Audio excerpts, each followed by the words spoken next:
morning, amazing viewers and subscribers, and welcome to a brand new exciting Doctor Who video for today. And of course, I'm going to be giving you my thoughts on the brand new trailer that has been given to us for Doctor Who The Savages.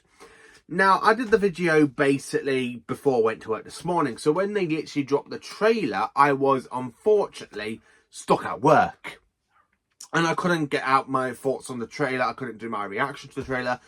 So I haven't really done a reaction video to the trailer. It's because I've already watched the trailer when I was on my lunch break. And I have got a few nitpicks at it. Like, really, they could have done so much better on it. You know, I'm gonna quite looking forward to it. So the thing is about this, I'm actually really looking forward to sitting down watching the story. So as I said in my video this morning, the one thing about the audio that I do not enjoy, which I've got in this DVD case with this fake DVD cover, I don't like the linkage between what's going on in the scenes and basically Peter Purvis narrating to us what's going on. So I'm quite looking forward to seeing the animation adaptation to this missing story. So I have recorded the trailer basically since I've been home, so I can actually play it for you all and basically say what stuff I'm quite looking forward to and stuff. But I might just leave that out because I don't want to get copyrighted. But I have managed to get some images about it. So the biggest complaint I have got, what the hell have they done to Hartnell? It doesn't look like Hartnell. Now the animations, some of them look pretty cool for Hartnell. I mean, if you look at the Reign of Terror, that's absolutely brilliant. If you look at the 10th Planet, absolutely brilliant. Then when you look at Galaxy 4's Hartnell does not look like Hartnell to me. I don't know what it is about Galaxy 4, even though I do enjoy the story and I do enjoy the animation. It's just the face doesn't really remind me of William Hartnell. It just, like, you could go, yeah, that is actually the first Doctor, but it doesn't actually capture the first Doctor to me. It doesn't capture William Hartnell's, it just looks a bit nish-naffy. And then when the Toymaker came out back in August, I absolutely loved that animation. The animation really, I mean, the fact about Hartnell, it still looks like the Doctor. The Doctor is still supposed to look like the Doctor, which I'm actually quite happy about, which is what I love about the animation adaptation to the Celestial Toymaker. Because the Doctor still looks like the Doctor. In this one, it's kind of like, what the hell have they done to Hartnell? That's the only thing I got. Hartnell does not look like Hartnell to me. It just doesn't look like Hartnell. Now, the thing I said about this story when I did my video, my thoughts on it, basically being an announcement through Amazon.co.uk. Now, I know the story is Peter Purvis's last story as Stephen Taylor, so I'm quite looking forward to seeing Stephen Taylor's last story travelling with the Doctor. I'm really looking forward to seeing this alien planet. Now, the alien planet, I think they kind of used some of the same stuff they did for the Macro Terror, because when I literally was looking at it, and some of the outlines screams Macro Terror to me. And that's what I think. I think is it from the same studio that did the Macro Terror? Because it does look like they kind of used some of the outlines they used for the Macro Terror. And it really looks like they've just copied and pasted it into this story. It could be their own sort of thing, you know, they could have gone, oh, it worked in the Macro Terror, so let's try and do our own little twist if it's a different company. But if it's the same company, I think it just looks a bit better in the Macro Terror than it does in this story, like the landscape and stuff.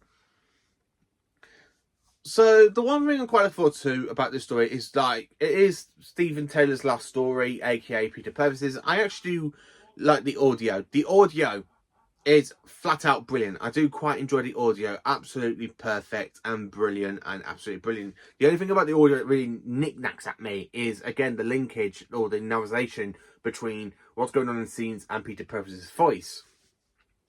The animation does look quite cool. Now, is it the best animation I've seen?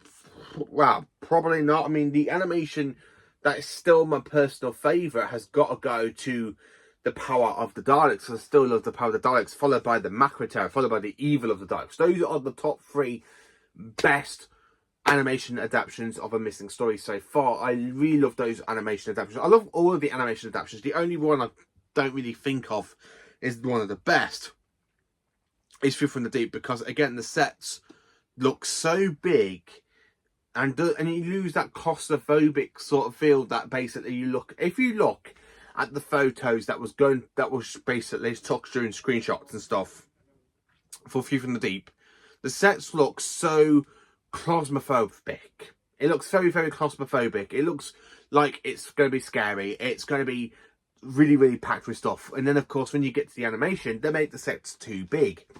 Now, when I was watching the animation trailer, it's like, they haven't made the sets too big this time, if it is from the same company that did, basically, Fury from the Deep. And I'm literally putting my hands down here because I've got all my steelbooks down here. Absolutely brilliant. So yeah, Fury from the Deep's animation, it's kind of one that I don't think a lot of. I still quite enjoy the story. I do like it, but some of the bits of the animation, it's like, ugh, like that. But the rest of it's pretty cool. But anyway, the Savages trailer looks good. I'm quite looking forward to it. Dodo's screaming. It's like another screaming that really cuts through my skull, because the one thing about Dodo, again, she has no character growth. I really do not enjoy Dodo. So in a way, I'm glad we're getting Stephen Taylor's last story. I'm hoping Dodo gets a little bit better in this story. Now, I do actually quite like Dodo in the Celestial Toymaker, if I get the steelbook out of it, because I do actually enjoy her in this story. I really do like Dodo, but Dodo is honestly my least favourite companion of all time. I just can't get into it. I mean, from her surviving stories, which is basically the Ark, the Gunfighters, and the first 2 episodes of the War Machines, I just don't click with Dodo. Dodo is like a very wooden character. She's very much like a really, really wooden character. Like that wooden Cyberman in the time of the Doctor. She's very much very, very wooden. She doesn't have stuff that I think that is very good in a companion. Not like Vicky, or say like some of the stuff we have later on with Leela, with Ace and stuff. She doesn't feel like a proper companion. And that's the one thing about Dodo. It's like, that's my biggest complaint about Dodo. I just need to see more from her before I can make up my mind. At the moment, because I've only seen 2 surviving stories and partly of a surviving story, and I did actually quite enjoy the Toymaker. She's actually really good in the Celestial Toymaker. Will I enjoy Dodo in this episode, or this 4-part animation adaptation? Well, I don't know. I honestly don't know how I feel. It's a very, very much of a mixed bag. I'm going to see what I think of the animation when I buy it. Going by the trailer looks good.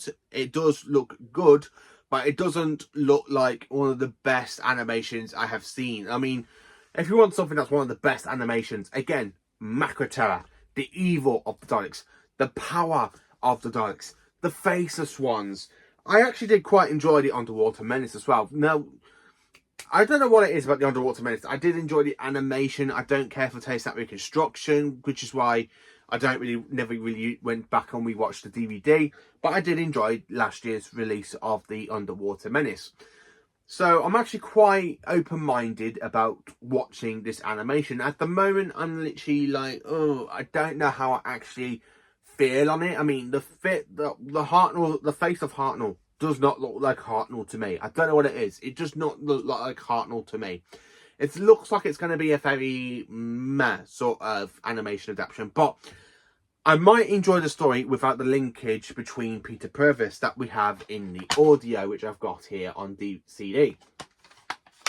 So I might enjoy it a bit more than I do now. I'm quite looking forward to, if it does happen, if I do enjoy it more and more every time I rewatch it. I always love rewatching animation adaptations to missing stories. Even because this is my first time experience these missing stories, which is one thing I'm absolutely looking forward to, because I do love experiencing missing stories. If it's through target book or audio adaptations or basically animation adaptations, I'm really looking forward to it. I'm absolutely over the moon about we are getting another Hartnell story, which means I'm going to need to do another video talking about how many stories we've got left for them to animate for us Doctor Who fans before we can have the fantastic complete seasons of Doctor Who from season 1 down to season 6, because we are literally going through these missing stories with the animation adaptations. So let me know in the comments, what do you think of this? Please do like, subscribe and share, and join me for more awesome Doctor Who content. Have a cracking day, you amazing viewers, and subscribe.